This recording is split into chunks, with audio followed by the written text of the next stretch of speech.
Bismillahirrahmanirrahim. Assalamu alaikum, dear students. How are you?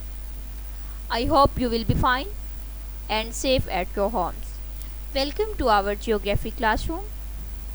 Today we are going to start chapter number 2 and the lecture number 1. And the topic is erosion and mass wasting. First of all, we will discuss our learning objectives. To define erosion and its causes, identify erosion in local areas.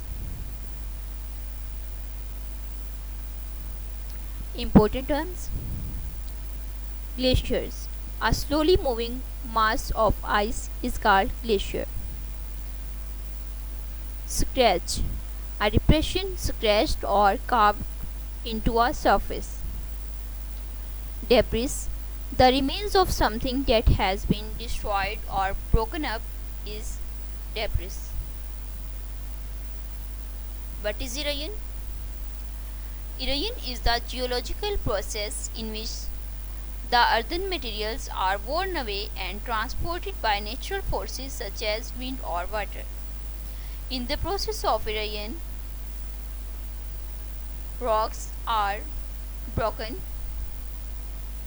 and transported by the natural forces such as water or wind. Erosion. The thinning and removal of Earth's surface is also known as erosion. This process is mostly done by rivers, glaciers, winds, and coastal waves.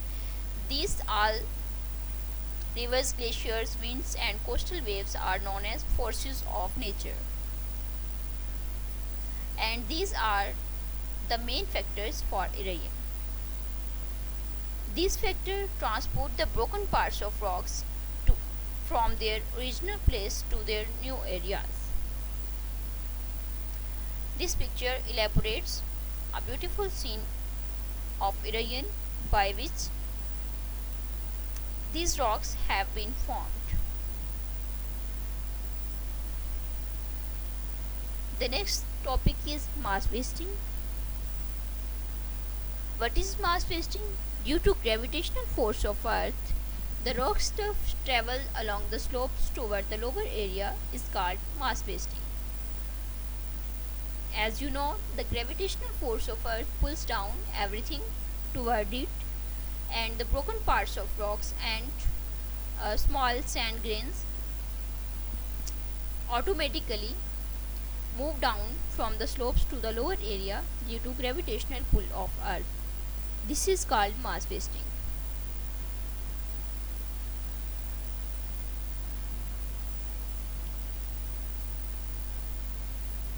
The rocks are distorted by weathering. Due to gravitational force, the rock stuff travels faster on steeper slopes as compared to less steep slopes, and this process continues as all the stuff reaches the ground level. Soil creep and mud flow, etc., are the prominent movements during mass movement. Soil creep. Soil creep is the movement of solid material from high slopes toward the lower areas, and mud flow is the process in which water is involved. By the forces of water and gravitational earth together, the sand grain and soil and small particles move from slopes to the down in the form of mud. This is called mud flow. In mass wasting, soil creep is a slow process because it occurs only due to gravitational pull, but mud flow is fast due to amount of water added.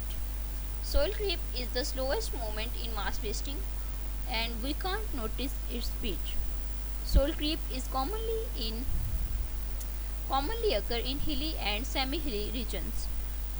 Usually in this kind, the cracks appear on the corners of roads and roads are destroyed.